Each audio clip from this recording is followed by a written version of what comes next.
Nós estamos num momento histórico muito bom, que nós temos hoje muitas referências. Eu fui muito assim, a única negra que viajou para os Estados Unidos, a única negra que foi para a Jamaica, ficou 1 ano, né, com 18 anos, a única negra que representou esse país como companheira Eisenhower na área da educação. O peso disso, para a minha época, 1979, 81, 82, era muito grande, por essa coisa de ser quase uma exceção à regra. Olá, o videocast da Durga Sindical está no ar em pleno Novembro Negro. E nesta edição nós vamos conversar com a professora Maria da Graça Gomes Paiva, professora aposentada do Instituto de Letras da Universidade Federal do Rio Grande do Sul, que vai falar sobre o projeto social Mulheres Âncoras Também São Pontes. Olá, professora, bem-vinda ao nosso programa. Muito obrigada, é um prazer estar aqui. E principalmente neste novembro, né, que é um mês de tantas ações, reflexões, desafios. E para iniciarmos este programa, eu vou fazer a minha autodescrição. O meu nome é Simone Medeiros Ramos, eu sou jornalista da Durga Sindical, sou uma mulher preta, tenho os cabelos crespos afro, castanhos escuros com mechas claras, estou vestindo um colete jeans, uma calça jeans, uma blusa rosa, meus olhos são castanhos escuros, eu estou maquiada e uso uma sandália preta. Bom, meu nome é Maria da Graça Gomes Paiva, eu sou doutora em educação, eu estou vestindo uma blusa estampada verde com branco, uma calça verde musgo para combinar. Uso óculos, sou uma mulher preta, cabelo afro bem curtinho, maquiada, que adoro um batom vermelho, portanto estou maquiada em um batom vermelho, e estou vestindo também um tênis bege para me sentir mais confortável e com um grande sorriso no rosto de acolhimento. Obrigada, professora. E esse projeto Mulheres Âncoras Também São Pontes, como surgiu? Qual foi a motivação para realizar esse projeto? Interessante que lá em 2015, num congresso sobre perdão do Dr. Fernando Lucchesi, sobe ao palco aquela pessoa baixinha, extremamente ativa, chamada Disa Gonzaga. E ela sobe no palco, olha para nós, 1.500 pessoas no auditório, e diz: eu não sei o que eu vim fazer aqui, por que me convidaram? E ela então lembra de um fato, na noite da tragédia do filho, e resolve nos contar que naquele momento, quando volta para casa, 4 horas da manhã, alguém bate na porta violentamente, ela vai atender e a pessoa de joelho pede perdão pelo que ocorrido, mas o filho dela estava vivo, que era o motorista do carro. E ela somente diz assim: olha, tu não tens que pedir perdão para mim, porque tu tens o teu filho e eu não terei mais o meu. E neste momento ela se volta para o público e diz algo que foi a grande inspiração para mim deste projeto, além do seu relato de vida, a sua referência.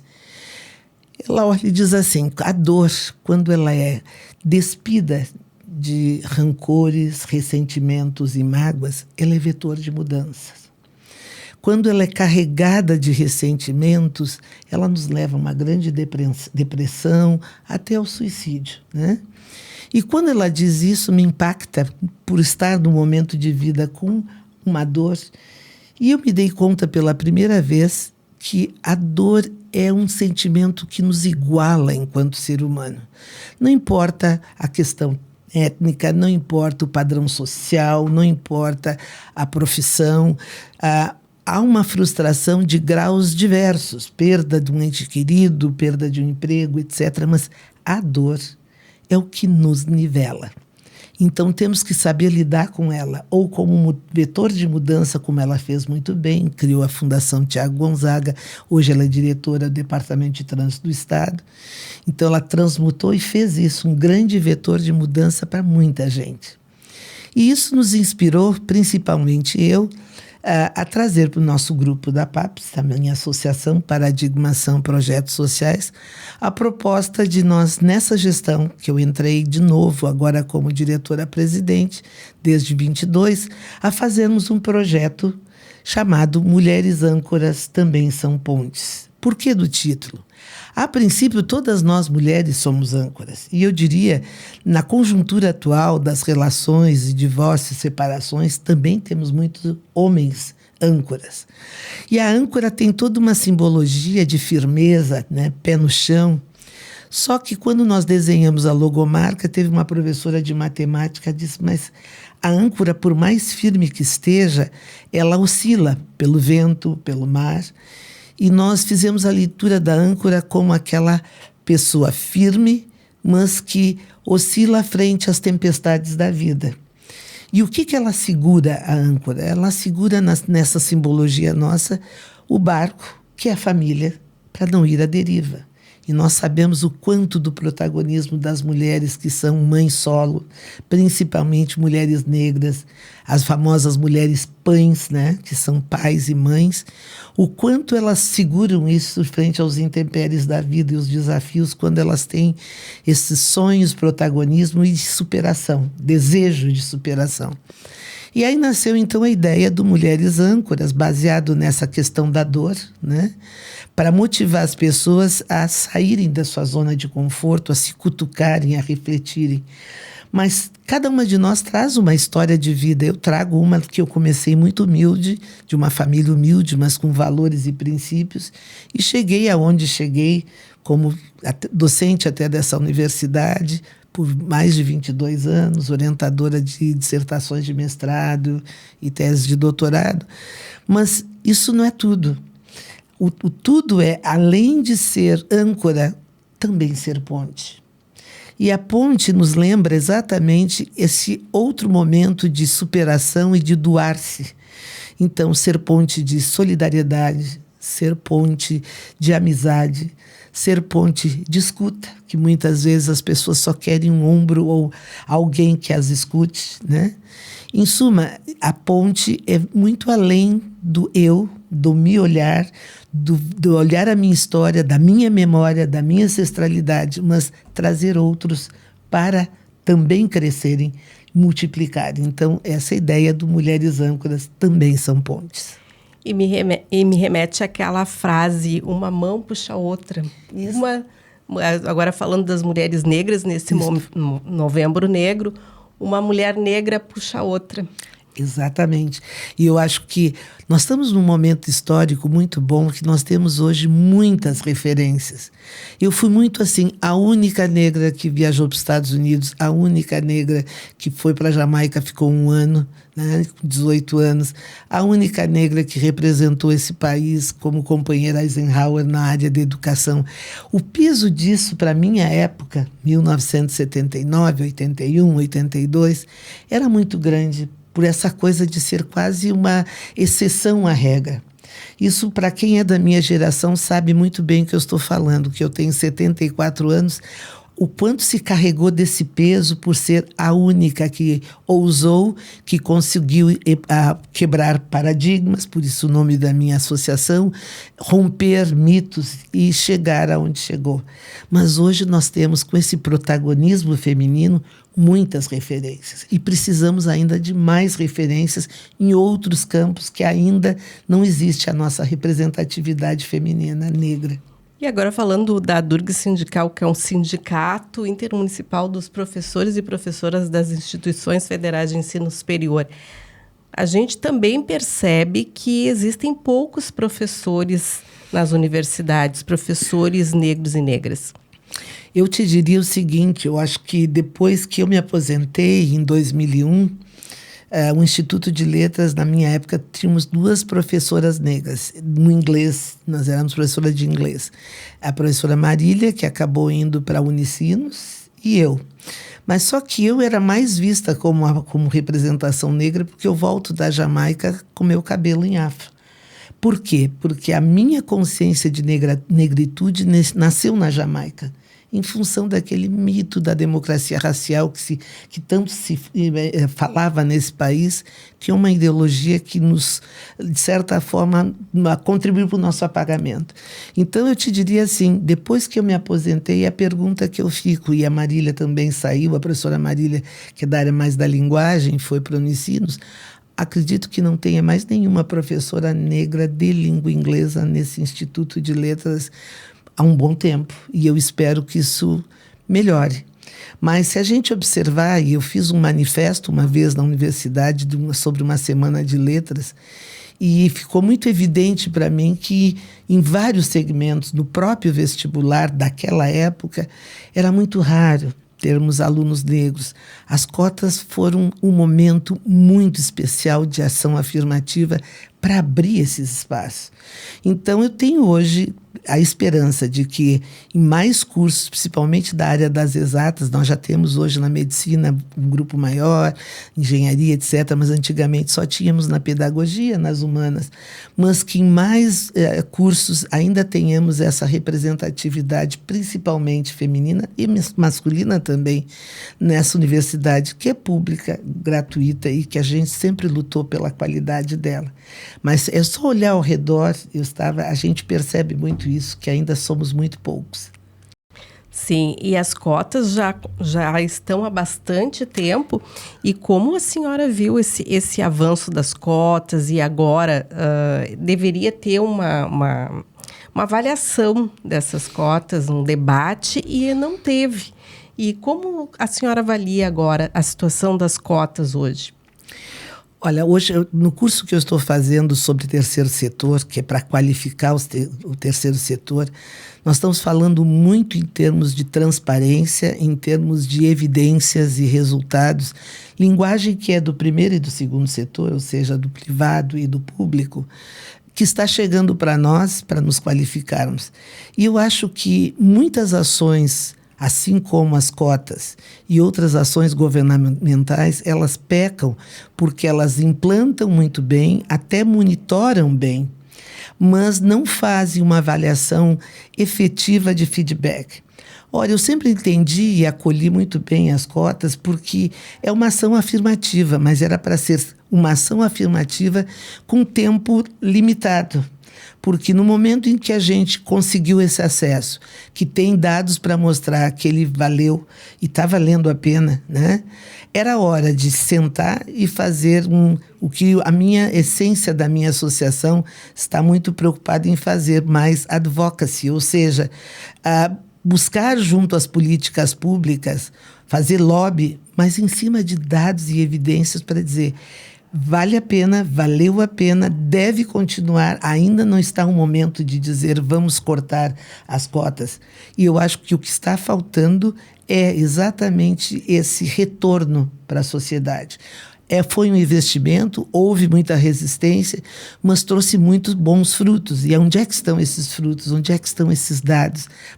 Para todos nós dizermos, essa política pública tem que continuar, porque ela traz uma afirmação, uma ação afirmativa muito forte, de alta replicabilidade, de impacto social, não só para nós aqui, mas para todo o país, para sermos referência até para fora. Mas acho que estamos pecando, de certa forma, nesse sentido do retorno. E a lei das cotas, ela garante o acesso dos negros e negras nas universidades, mas e a permanência ainda é o grande impasse? Eu diria, por isso que eu acho que a gente tem que ter mais debates, exatamente para abrir mais espaços no sentido de, entraram. Mas esse foi o primeiro passo. As políticas de permanência. As políticas de permanência. Vamos cair novamente nas políticas públicas de novo. Ou seja, temos que ter políticas de permanência que vai implicar, sim, recursos, porque muitos dos alunos não têm, mas esses recursos podem ser desde bolsa, não precisa ser o financeiro, mas que tenham bolsas até para acesso a materiais, para intercâmbios, etc., que garantam um crescimento, né, efetivo desse jovem cotista. Então, a gente vê ainda, eu tive na minha família sobrinhas que tiveram que entrar com ação porque o irmão entrou, mas a irmã não. Mas, etnicamente falando, tem toda uma história negra na família, e 2 irmãos, um entra e como é que o outro não entra? Tivemos que recorrer à justiça para mostrar que há um erro aí de avaliação. Como outros casos que devem ter acontecido. Eu acho que a fragilidade da permanência continua e o risco de abandono é forte. E, ao mesmo tempo, eu acho que dá para algumas pessoas que não entenderam essa ação afirmativa bem pontual e era para ser temporária, né? Mas a eficácia e a eficiência dela, para algumas pessoas, serve de argumento para dizer, viu, teve oportunidade e não desfrutou. E tem outros estágios também, que além da formação, né, a lei das cotas também podia se estender um pouco mais para pós-graduação também e até para as oportunidades no mercado de trabalho. Concordo plenamente e assino embaixo contigo.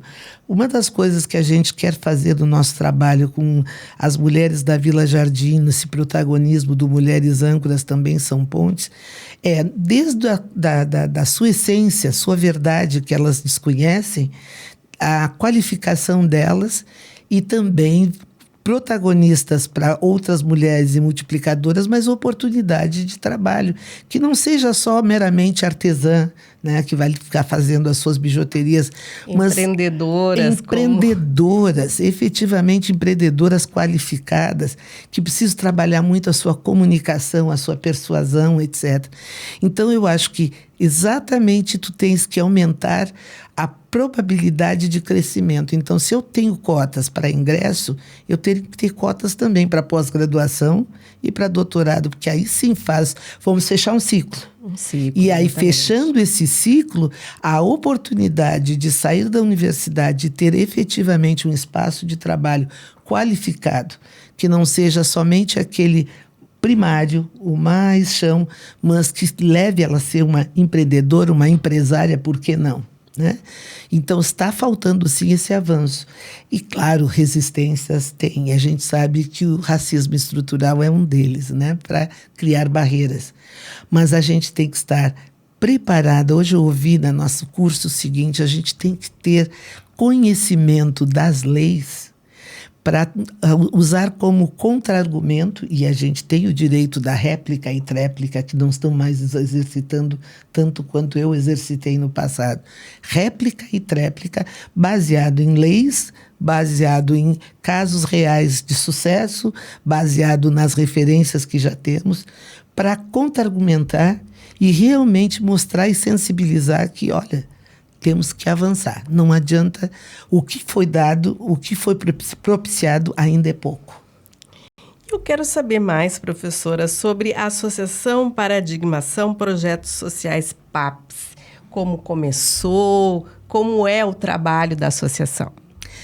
A PAPS nasce, eu sou uma das fundadoras junto de uma grande amiga minha, ela nasce então em 2010, porque em 2010 eu já estava querendo achar uma forma de trabalhar, de pôr os meus projetos, os meus sonhos junto às comunidades a acontecerem. E acontecerem da forma como eu sempre fui. Eu fui uma educadora que eu me assumo até hoje, uma educadora transgressora, com base em Bell Hooks, uma grande negra ativista, né, que nós temos, e educadora também, que também se baseou no Paulo Freire e que dizia no livro dela Ensinar para Transgredir, que o professor tem que ser sério no que faz, mas não precisa ser sisudo. Então, minhas aulas eram prazerosas e eu procurava manter muito alegria para mostrar para os alunos que a gente tem que ter conhecimento, mas que esse conhecimento ele não é dor. Fazer um doutorado não é dor. Mais motivação para estudar desta forma. Mais motivação. Eu quebrei paradigma da forma de arguir em bancas, porque eu tinha a base da linguística transformacional, por que eu não podia arguir de forma diferenciada? Que serviu de referência até para outros colegas meus de pós-graduação. Mas voltando à PAPS, ela nasce de uma pessoa que tem esse perfil inquieta, que tem como propósito de vida desacomodar, quebrar rotinas, tirar as pessoas da zona de conforto. E ela nasce com esse perfil quando eu sento com essa minha grande amiga de anos a estudar sobre ONGs, etc. E qual é o grande objetivo nosso nessa caminhada já de 15 anos, né? contribuir, porque nós não vamos resolver o problema social que é imenso, mas nós temos que contribuir para reduzir as desigualdades socioeconômicas por meio de ações e projetos, a princípio inovadores na sua essência, com replicabilidade e que estejam alinhados com o que mais se fala no momento. Então, a Mulheres Âncoras também são pontes, ela está alinhada com 4 dos Objetivos do Desenvolvimento Sustentável, ela está alinhada com essa sigla do ESG também. Então, ela na verdade, é um projeto guarda-chuva para várias ações ambientais, sociais, etc. E a gente tem como visão, a gente quer ser referência nesse sentido de contribuir para essas reduções, porque o nosso foco é a equidade. Sempre trabalhamos pensando na equidade. Mas para essa equidade acontecer, nós usamos como assim um slogan, o desigualar para igualar. É preciso desigualar para eu respeitar a minha forma de ser e a tua, porque somos pessoas, sim, mas somos diferentes porque temos memória, história e ancestralidade diferenciadas. Então, eu preciso desigualar para entender que essa pessoa, diferente de mim, ela tem todos os direitos como cidadão de direitos nessa sociedade. Aí ela vai ser vista como alguém que pode ocupar qualquer espaço e ser o que quiser ser.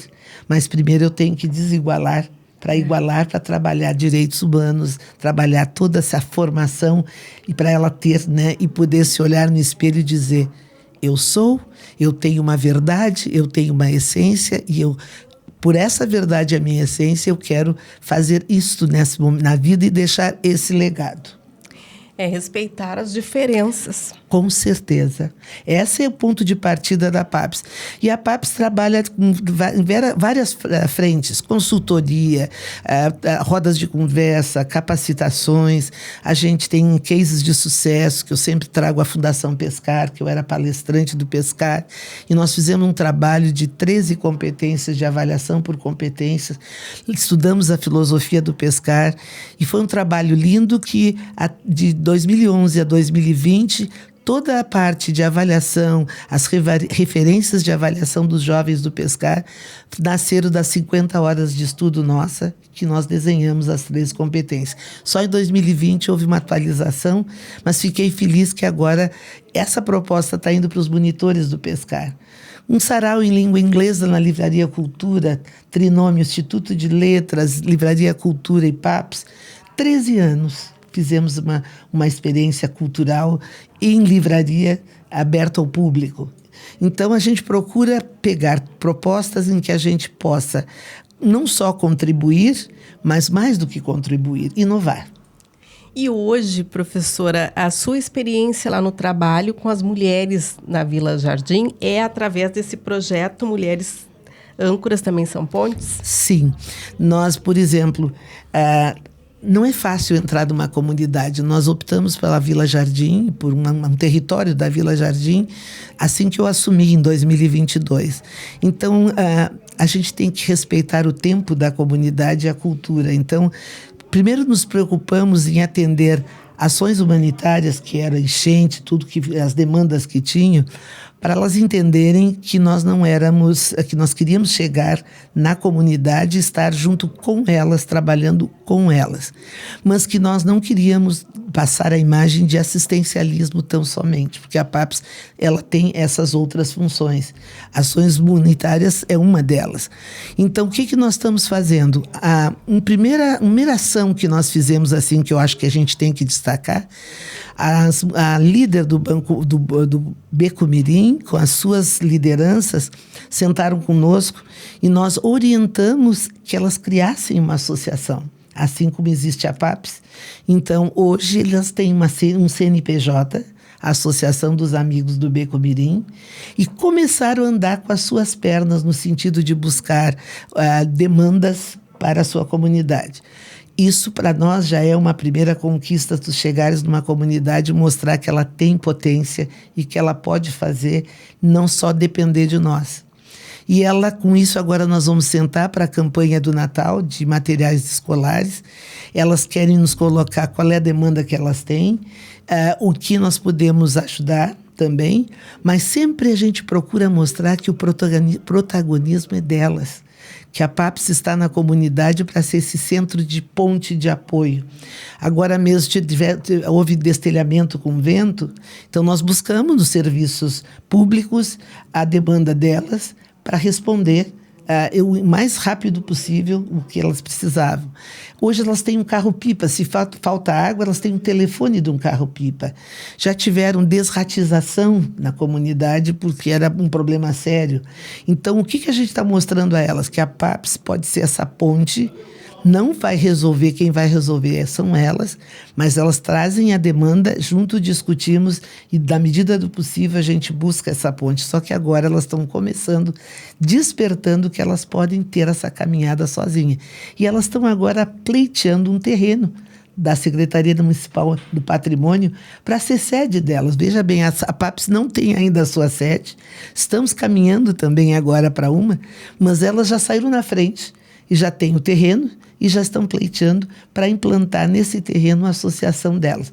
Eu acho isso fantástico para o tempo curto que nós estamos em contato, mas porque a gente teve o cuidado de deixá-las primeiro nos conhecerem, saber quem é a PAPS, quem é a Maria da Graça, eu conversar com as lideranças para entender quem são essas lideranças. Hoje já nós somos conhecidas, entre aspas. Então, eu tenho a agente de saúde que me traz quem são os problemas, quem são as demandas desses bicos, quais são as demandas dos becos, né, que são os invisíveis, etc. Então, a diretora da única escola estadual, ela vai nos encaminhar um projeto para o pátio da escola. A única escola infantil, que tem 70 crianças, a gente vem fazendo um trabalho com elas também, não só dessas datas do Dia das Crianças, mas agora levando material, porque eu quero conversar com as professoras dessas crianças. Então, nós somos privilegiados de termos já 5 lideranças femininas protagonistas desses becos para dialogar e construir essa caminhada dos projetos. Que um belo trabalho, professora. Com certeza. E o sindicato defende a educação antirracista. Eu creio que a educação é o melhor caminho para a superação do racismo. E, na sua opinião, o letramento racial é importante dentro das universidades? Excelente pergunta. Eu lamento ter saído da universidade sem ter ainda essa oportunidade desse letramento, porque há toda uma literatura que a gente desconheceu e desconhece ainda.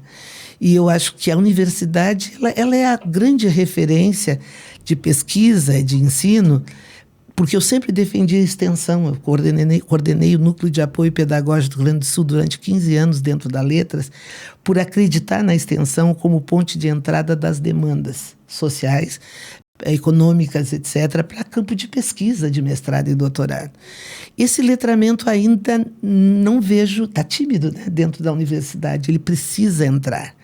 Porque assim como entrou as cotas, assim como temos a legislação sobre as relações étnico-raciais, nós temos que avançar em termos de memória, ancestralidade, entender as diferenças culturais, o quanto cada espaço desta terra tem de história da nossa cultura e que a gente desconhece. E eu acho que o letramento, além de começar lá na base, lá na educação infantil, que eu acho lindo as nossas crianças serem fortalecidas lá na base, mas temos que ter profissionais que saiam daqui, que vão em busca desses professores, qualificar esses professores para que esse letramento seja feito, que não seja um modismo, sabe? Porque agora só se fala nisso. Não. Isso é algo que tem que acontecer, que nem a alfabetização. O letramento é que nem o que nós chamamos de alfabetização, porque eu vou aprender o poder da palavra pelo meu olhar, assim como eu estou aprendendo o poder da palavra pelo olhar do outro.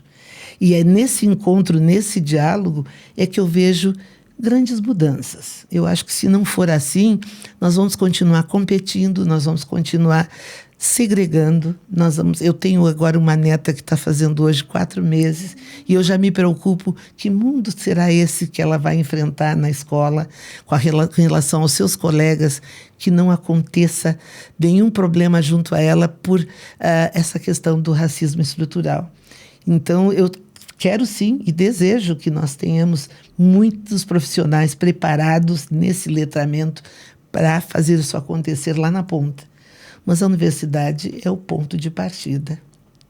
Obrigada, professora. Parabéns por essa iniciativa, por esse projeto Mulheres Âncoras Também São Pontes, desenvolvido pela Associação Paradigmação Projetos Sociais PAPS. Obrigada. Eu agradeço imensamente essa oportunidade desse podcast e quero dar o meu abraço fraterno a todos os colegas com quem eu convivi nessa universidade e a própria Durgs, sua diretoria, por essa iniciativa. Muito obrigada. E neste Novembro Negro, fica a dica para que vocês consultem bastante aí os nossos conteúdos do Novembro Negro, a participação da Durgs Sindical na Marcha Nacional das Mulheres Negras em Brasília e esse videocast aqui com a professora Maria da Graça Paiva. E ficamos por aqui. Acesse as nossas redes sociais da Durgs Sindical. Visite o nosso site www.adurgs.org.br. Assista o videocast pelo nosso canal de YouTube. Aproveite, deixe o seu joinha, se inscreva e tenha um feliz Novembro Negro de muita conscientização. Até a próxima.